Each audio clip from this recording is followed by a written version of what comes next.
Whether it's Little League baseball or cheerleading or varsity football, there's been a lot of talk about physical sports injuries, but parents should also think about sports psychology.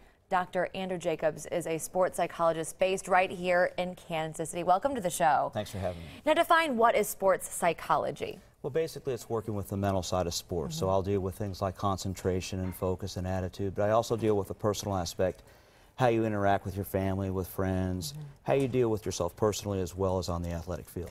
Okay, so what are the 4 keys for a successful mental game? Well, I've always talked about preparation, focus, attitude, and confidence. Preparation is how you get ready, how you get yourself prepared, not just physically but mentally. What's your mental game plan? You know, how do you get your mind ready to play? Focus is about your concentration skills during your actual competition. What are you focusing on? Interacting with coaches and teammates. Attitude, there are 3 kinds: positive, negative, or realistic. You know, which one do you have? And then the foundation is confidence. I always like to ask this question: do you have to be confident to be successful, or do you have to be successful to be confident?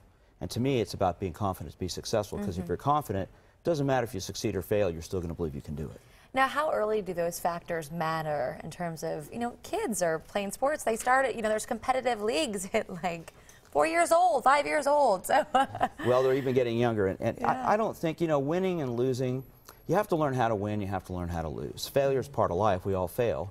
But I think the key really is, with all this stuff, it's about when you get to be about 10, that's when winning and losing really become important. Prior to that, it's just about having fun and learning and playing and competing.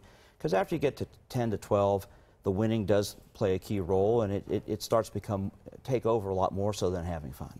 And psychology of sports is not just about the players, the parents too. You think so? Yeah, and I know you know so. Right. Why is it so important that parents kind of understand their boundaries and be that supportive force for their kid? I think the biggest issue a lot of kids have to deal with is pleasing their parents. A lot of parents today in our generation of raising kids want to live through their kids.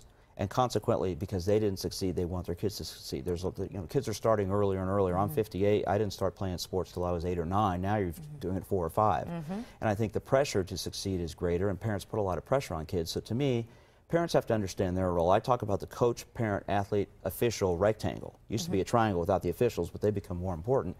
And everybody has a role, and you have to understand where you fit into that. So what can parents do to be more positive and encouraging? I think one of the key things is understanding, you know, kids are going to get in sports for 2 reasons. 1, because parents want them to. 2, because they've watched something on TV. Boy, I'd like to do that. Or their friends are doing it. But understand what your role is. Understand not being too pushy, you know, learning when to step back, learning to be a good listener and not be telling them what to do all the time. Don't be the coach, be a parent. Now, there's a clinic this Saturday. Tell us about that. Is that for kids and parents? Yes, it'll be for both. It's a 68 Inside Sports Will Shields facility out in Lenexa, and it's from 10 to 12 Saturday morning, $75, and it's a 2-hour seminar. We're going to talk about all these issues with kids and parents and help them learn about the mental side of sports. So is this something for kids of all ages, or is this focusing more on kids that are playing competitive sports? Well, it's really both, but more from about, you know, age 10, 12 and on up, because I think younger than that, I think we put so much pressure on kids today to play and to win. I think, like I said, younger than that, they should just be having fun. When you get to be about 10, 12, that's when we start focusing on results, and that's when the pressure starts coming on, and a lot of kids drop out because they can't handle it at that point. All right, well, some great advice. Thank you for stopping by. Thanks for having me.